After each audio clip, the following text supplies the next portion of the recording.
സർവശക്തനായ ദൈവത്തിൻ്റെ കൃപ ഒഴുകിയിറങ്ങുന്ന ഈ സുന്ദര മുഹൂർത്തത്തിൽ എല്ലാവർക്കും സ്നേഹവന്ദനം. മനസ്സും ശരീരവും വിചാരവും വികാരങ്ങളും ദൈവം ഒഴുക്കിത്തരുന്ന കൃപയോട് ചേർന്ന് നിൽക്കുമ്പോൾ നമ്മുടെ ജീവിത വ്യാപാരം ക്രിയാത്മകമായിട്ട് മാറും. സംശുദ്ധമായ ദർശനങ്ങളെ രൂപപ്പെടുത്താനുള്ളതാണ് ഈ പ്രഭാതം. ഈ പ്രഭാതം സായാഹ്നം വരെ തെളിഞ്ഞു നിൽക്കേണ്ട പ്രകാശത്തിൻ്റെ പൂർണ്ണതയാണ്. ഇരുട്ട് കഴിഞ്ഞു, പ്രഭാതം അതായത് പ്രകാശം ഉദയം ചെയ്തു. അന്ധകാരത്തെ നിർമ്മാർജ്ജനം ചെയ്യാനുള്ള ശക്തി പ്രകാശത്തിനുണ്ട് എന്ന് ക്രിസ്തു ജീവിതത്തിലൂടെ നാം പഠിക്കണം. അവൻ വചനമാണ്. അവൻ്റെ വചനത്തിൽ അഗാധമായ അർത്ഥതലങ്ങളുണ്ട്. അതൊരാഴിയാണ്. ആഴിയിലേക്ക് എത്തിനോക്കാൻ മനുഷ്യനോ മനുഷ്യ സങ്കല്പങ്ങൾക്കോ ഗോചരമാകുന്നില്ല എന്ന് മനസ്സിലാക്കണം. അഗോചരമായ ഈ യാഥാർത്ഥ്യത്തെ ഉൾക്കൊള്ളാൻ ത്രാണിയുള്ള മനുഷ്യനായി തീരുക എന്നതാണ് ആത്മീയത. അവൻ്റെ വ്യത്യസ്തതകളെ ഉൾക്കൊള്ളാനുള്ള ക്ഷണമായി ഈ പ്രഭാതത്തെ ധ്യാനമാക്കാം. മനസ്സും ശരീരവും വിചാരവും വികാരങ്ങളും സംശുദ്ധമാക്കപ്പെടുമ്പോഴാണ് അവനെ ദർശിക്കാൻ നമ്മൾ പ്രാപ്തരായി മാറുക.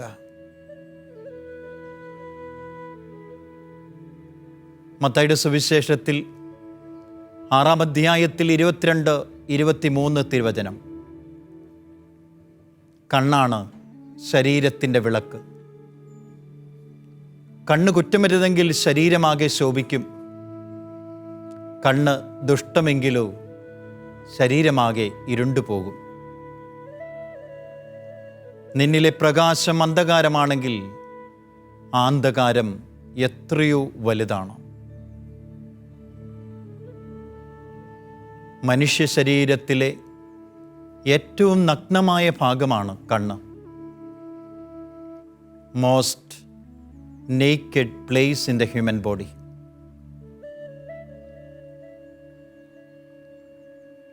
മനുഷ്യ ശരീരത്തിലെ സൂക്ഷ്മബോധമുള്ള അവയവം കണ്ണാണ്. Most sensitive place in the human body.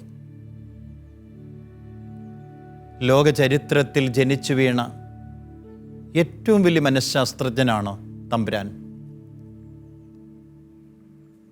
എൻ്റെ കണ്ണ് ശുദ്ധമാക്കപ്പെടണം, ആത്മാവ് ശുദ്ധമാക്കപ്പെടണം. അതായത് എൻ്റെ കണ്ണ് ശുദ്ധമാക്കപ്പെടണം എന്ന് പറയുമ്പോൾ എൻ്റെ ദർശനം ശുദ്ധമാക്കണം. ഇന്ന് ഞാൻ കാണുന്നതും ഇന്ന് ഞാൻ കേൾക്കുന്നതും ഇന്ന് ഞാൻ പറയുന്നതും ഇന്ന് ഞാൻ ആസ്വദിക്കുന്നതുമൊക്കെ സംശുദ്ധമായ ദർശനത്തിൻ്റെ പിൻബലത്തോടുകൂടെ ആവണം. വികാരങ്ങളെ വിവേകത്തിൻ്റെ പിൻബലത്തോടുകൂടെ നോക്കിക്കാണണം. സംശുദ്ധമായ ദർശനത്തിന് മാത്രമേ നമ്മെ മഹത്വപൂർണമായ ജീവിതത്തിലേക്ക് നയിക്കാൻ സാധ്യതയൊരുക്കൂ. ആത്മബോധത്തോടുകൂടെ ഒരുവൻ തന്നിലേക്ക് തന്നെ നോക്കുന്നതാണ് ദർശനമെന്ന് പറയാം. ആത്മബോധത്തോടെ ഒരുവൻ തന്നിലേക്ക് നോക്കുമ്പോഴാണ് യഥാർത്ഥത്തിൽ ദർശനം രൂപപ്പെടുക. ഈ ദർശനത്തിന് വേണ്ടിയാണ് ഈ പ്രഭാതം നമ്മളെ ക്ഷണിക്കുക. ഉൽപ്പത്തി പുസ്തകത്തിൽ 3-ാമത്തെ അധ്യായത്തിൽ 9-ാം തിരുവചനത്തിൽ സർവശക്തനായ ദൈവത്തിൻ്റെ ആദ്യ ചോദ്യമുണ്ട്: നീ എവിടെയാണ്? നീ എവിടെയാണ് എന്ന ചോദ്യത്തിൻ്റെ ഉത്തരം കണ്ടുപിടിക്കാനുള്ള പരിശ്രമമാണ് ദർശനത്തിലേക്കുള്ള പാത. എന്നെ തന്നെ കണ്ടെത്തണം, എൻ്റെ വീഴ്ചകളെ കണ്ടെത്തണം, എൻ്റെ ഉയർച്ചകളെ കണ്ടെത്തണം, എൻ്റെ സമീപനങ്ങളെ കണ്ടെത്തണം. ഇന്ന് വ്യത്യസ്തമായ സമീപനങ്ങളിലൂടെ നമ്മൾ സഞ്ചരിക്കും. വ്യത്യസ്തമായ അനുഭവങ്ങളിലൂടെ നമ്മൾ കടന്നു പോകും.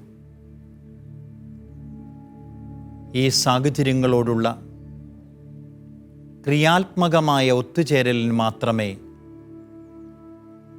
ദർശനങ്ങളെ സുന്ദരമാക്കാൻ പറ്റൂ.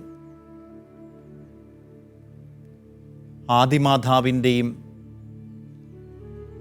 ആദിപിതാവിൻ്റെയും വികലമായ ദർശനം പറുദീസാനുഭവത്തിൽ നിന്ന് അവരെ മാറ്റി നിർത്തിയെങ്കിൽ,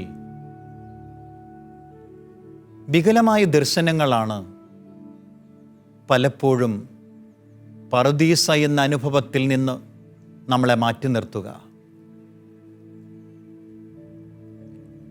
ഏദൻ തോട്ടത്തിലെ ഹരിതപൂർണ്ണ വൃക്ഷം അവരുടെ ദർശനങ്ങളെ വികലമാക്കിയെങ്കിൽ, ഇന്ന് ഈ ദിനത്തിൽ നമ്മളൊരു ഏദൻ തോട്ടത്തിൽ പ്രവേശിക്കും. ഈ ഏദൻ തോട്ടം എന്ന് പറയുന്നത് വ്യത്യസ്തങ്ങളായ അനുഭവങ്ങളുടെ ഇടമാണ്. അവിടെ സൗരഭ്യമുണ്ട്, സൗന്ദര്യമുണ്ട്, അവിടെ ദുർഗന്ധമുണ്ട്, വൈരൂപ്യവുമുണ്ട്. എൻ്റെ ദർശനം വൈരൂപ്യങ്ങളിലേക്ക് പോകാം. എൻ്റെ ദർശനം ചിലപ്പോൾ സൗന്ദര്യങ്ങളിലേക്കും പോകാം.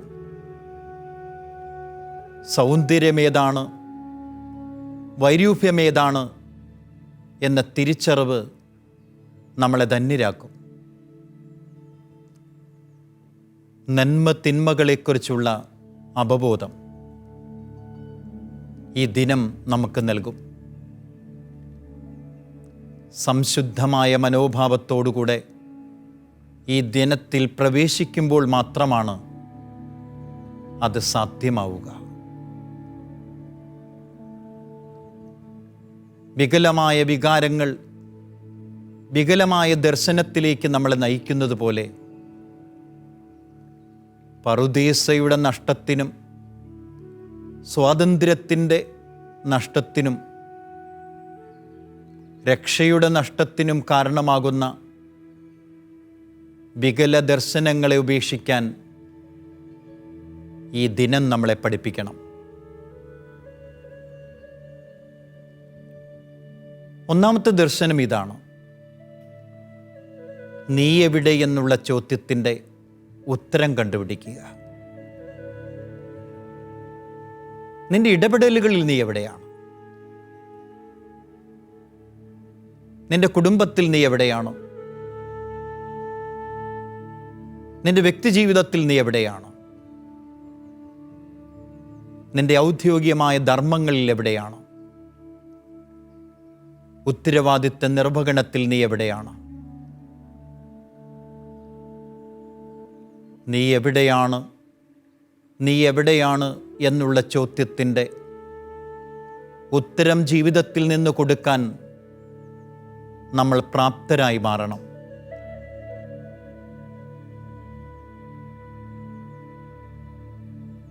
ഉൽപ്പത്തി പുസ്തകത്തിൻ്റെ 3-ാമത്തെ അധ്യായത്തിൽ 9-ാം തിരുവചനത്തിൽ ഉണർന്നു വന്ന ഈ ചോദ്യത്തിൻ്റെ ഉത്തരം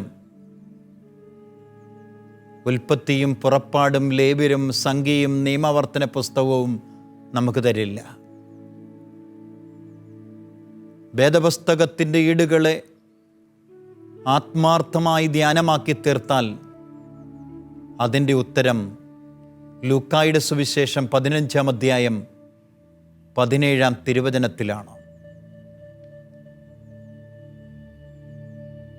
അവൻ പന്നിക്കുഴിയിലായിരുന്നപ്പോൾ അവന് സുബോധമുണ്ടായി. പന്നിക്കുഴി ദുർഗന്ധത്തിൻ്റെ ഇടമാണ്. പലപ്പോഴും ദുർഗന്ധം പോലും നമ്മുടെ ആസ്വാദനമായിട്ടുണ്ട്.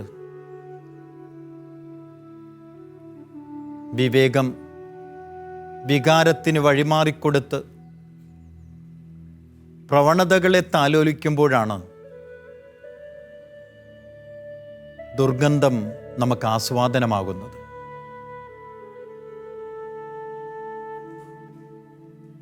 നീ എവിടെ എന്നുള്ള ചോദ്യത്തിൻ്റെ ഉത്തരം അവബോധത്തിലൂടെ നിർഗളിച്ചു വരികയാണിവിടെ. അവൻ പന്നിക്കുഴിയിലായിരുന്നപ്പോൾ അവന് സുബോധമുണ്ടായി. He came into being when he was in the pigsty.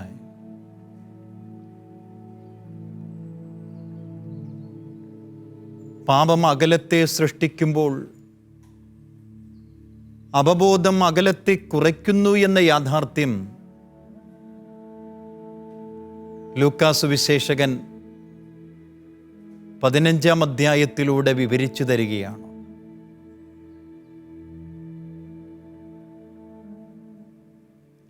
അവബോധം ഒരിക്കലും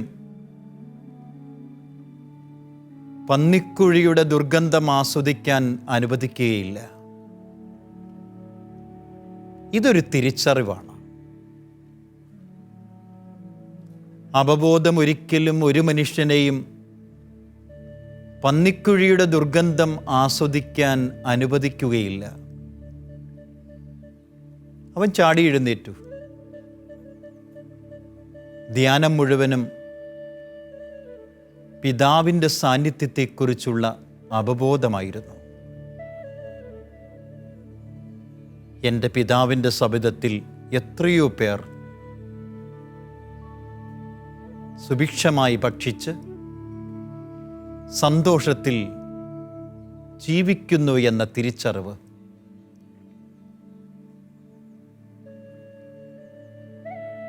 പന്നിക്കുഴി ധൂർത്തപുത്രനെ സംബന്ധിച്ചിടത്തോളം ഒരു പഠനശാലയാണ്. അവൻ പഠിച്ചെടുത്തു. പിതാവിൻ്റെ സവിധത്തിൽ എങ്ങനെയായിരിക്കണമെന്ന് അവൻ പഠിച്ചെടുത്തു.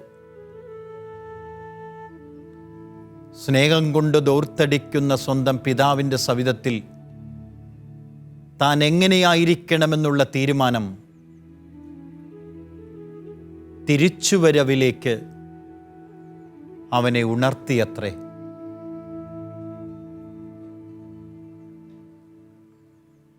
നീ എവിടെ എന്നുള്ള ചോദ്യം അവനെ ആഭരണം ചെയ്തപ്പോൾ ദുർഗന്ധപാതകളെ ഉപേക്ഷിക്കാൻ അവൻ അവൻ്റെ മനസ്സിനെ തന്നെ ദൃഢപ്പെടുത്തി.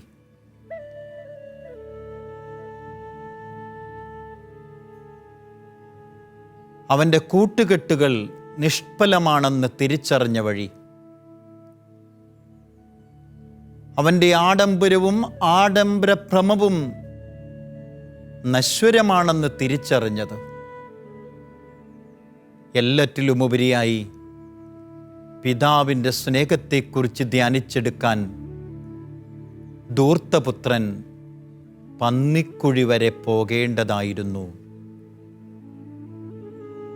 അല്ലെങ്കിൽ പറയാം, പിതാവിൻ്റെ അനന്തമായ സ്നേഹത്തെക്കുറിച്ച് ധ്യാനിക്കാൻ പന്നിക്കുഴിയാണ് അവന് വേദിയൊരുക്കിയത്. ചില പന്നിക്കുഴികളൊക്കെ അനന്തമായ സ്നേഹത്തെ ധ്യാനിച്ചെടുക്കാൻ കാരണമാകും. അതിനാൽ പന്നിക്കുഴിയോട് പോലും നമുക്ക് കൃതജ്ഞതയുണ്ടാവണം. നമുക്കിങ്ങനെ പറയാൻ പറ്റും, B with gratitude even before your failures. നിന്റെ തോൽവിയുടെ മുമ്പിലും നിനക്ക് കൃതജ്ഞതയുണ്ടാവട്ടെ. കാരണം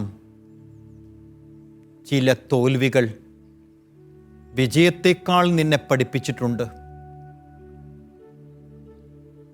പഠനത്തിലൂടെയാണ് നീ വിജയം നേടിയതെങ്കിൽ ചില തോൽവികൾ പോലും പഠനമായിട്ട് മാറും.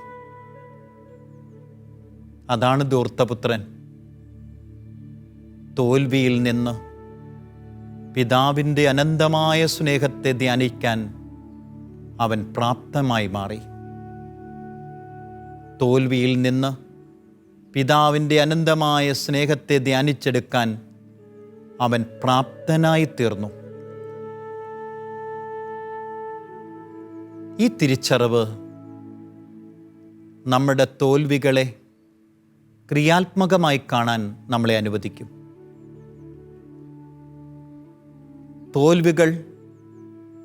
തോൽവികളിൽ തന്നെ ഇരിക്കേണ്ടതല്ല. തോൽവി വിജയത്തിലേക്ക് നയിക്കുന്ന കൃതജ്ഞതയുടെ ഇടമാണ്.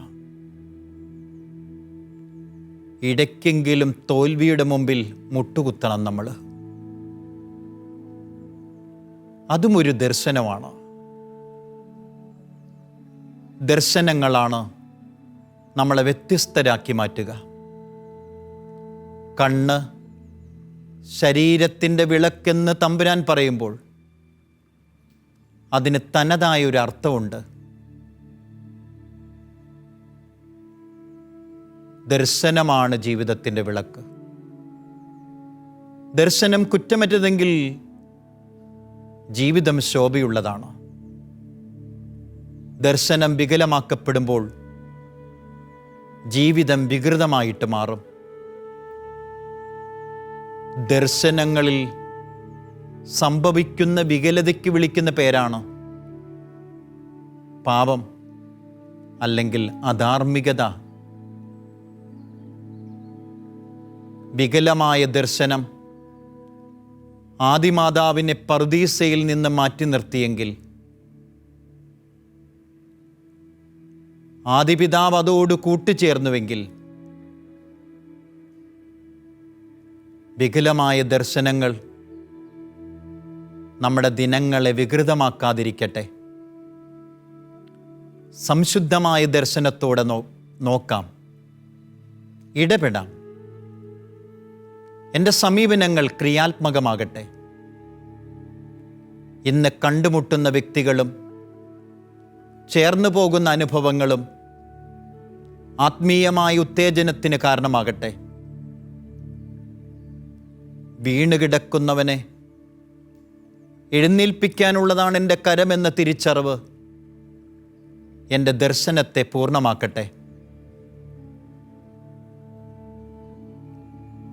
വിശക്കുന്നവൻ്റെ മുൻപിൽ അന്നമായി തീർന്നവനെ അനുധാപനം ചെയ്യുന്ന ഞാനും നീയും അവനെ അവതരിപ്പിക്കാൻ ത്രാണിയുള്ളവരായി മാറട്ടെ. നീ എവിടെയെന്നുള്ള ചോദ്യത്തെ ഒരിക്കൽ കൂടി നമ്മുടെ ഉള്ളിലിട്ട് കുലുക്കാം. എന്നിട്ട് നമുക്കൊരു മറുചോദ്യം ചോദിക്കാം. ദൈവമേ, നീ എവിടെയാണ്?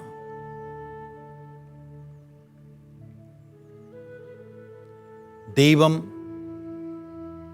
അനുനിമിഷം എന്നോട് ചോദിക്കുന്ന ഈ ചോദ്യത്തിന് മറുചോദ്യമായി ഞാൻ അവിടുത്തോട് ആരായുകയാണ്, നീ എവിടെയാണ്? അപ്പോൾ ദൈവം എന്നോട് പറഞ്ഞു, എന്നെ കണ്ടെത്താൻ എളുപ്പമാണ് കുഞ്ഞെ. നിന്റെ കയ്യിൽ ഒരു അളവുകോലുണ്ടായാൽ മതി.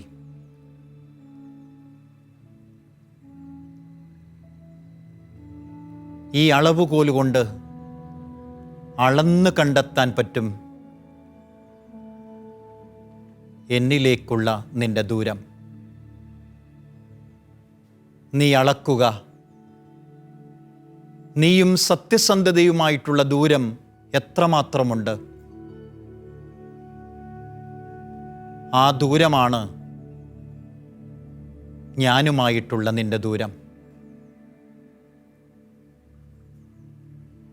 ഞാൻ എവിടെയെന്നുള്ള ചോദ്യത്തിന് ഒന്നാമത്തെ ഉത്തരം ഇതാണ്: നിനക്ക് സത്യസന്ധതയിലേക്ക് എത്ര ദൂരമുണ്ടോ അത്രയും ദൂരത്തിലാണ് ഞാനുള്ളത്. അത് നിന്റെ ഒന്നാമത്തെ ദർശനമാകണം. 2, വിശ്വസ്തതയിലേക്ക് എത്ര ദൂരമുണ്ട് നിനക്ക്? അളന്നു നോക്ക്. ആ ദൂരം തന്നെയാണ് എന്നിലേക്കുള്ള നിന്റെ ദൂരം. ഞാൻ എവിടെയെന്നുള്ള ചോദ്യത്തിൻ്റെ രണ്ടാമത്തെ ഉത്തരം നിനക്ക് കണ്ടെത്താൻ പറ്റും. വിശ്വസ്തതയിലേക്കുള്ള ദൂരത്തെ നീ ആദ്യം കാണുക. വീണ്ടും അളവുകോലെടുക്കുക. എന്നിട്ട് അളക്കുക. വിശുദ്ധിയിലേക്കുള്ള ദൂരം എത്രമാത്രമുണ്ട്. അതുതന്നെയാണ് എന്നിലേക്കുള്ള നിന്റെ ദൂരം. ഈ വിശുദ്ധിയിലേക്കുള്ള ദൂരം നീ അളക്കുമ്പോൾ നിനക്ക് മനസ്സിലാകും ഞാൻ എവിടെയാണെന്ന്. സത്യസന്ധത, വിശ്വസ്തത, വിശുദ്ധി, അതുതന്നെയാകണം നമ്മുടെ ദർശനം. അതിലേക്ക് മാത്രമാകണം നമ്മുടെ പ്രയാണം. അവിടെയാണ് ദൈവമുള്ളത്. അവിടെയാണ് ക്രിസ്തു വസിക്കുന്നത്. അവിടെ മാത്രമാണ് അവനെ നമുക്ക് അനുഭവിക്കാൻ കഴിയുന്നത്. മനസ്സിൻ്റെയും ശരീരത്തിൻ്റെയും വിചാരത്തിൻ്റെയും വികാരങ്ങളുടെയും ആത്മീയമായ ഉത്തേജനത്തോടുകൂടെ ജീവിത വ്യാപാരങ്ങളെ ക്രമപ്പെടുത്താൻ തമ്പുരാൻ നമ്മളെ ക്ഷണിക്കുകയാണ്. ഈ ദിനം സുന്ദരമായി തീരട്ടെ. നമ്മുടെ ദർശനങ്ങൾ ക്രിയാത്മകമാകട്ടെ. നമ്മുടെ നടത്തം പ്രദക്ഷിണമാകട്ടെ. നമ്മുടെ ചലനങ്ങൾ അവരനെ ഉത്തേജിപ്പിക്കുന്ന ആത്മീയതയുടെ പ്രഭയായിട്ട് മാറട്ടെ. ഈശ്വര സാന്നിധ്യത്താൽ ആവൃതമാക്കപ്പെടുന്ന ജീവിതം കാണുന്നതെല്ലാം സംശുദ്ധമായ ദർശനങ്ങളായിരിക്കും. നല്ല ദിനം എല്ലാവരും ആസ്വദിക്കാൻ ദൈവത്തിൻ്റെ കൃപ നമ്മോടൊപ്പം സഞ്ചരിക്കട്ടെ.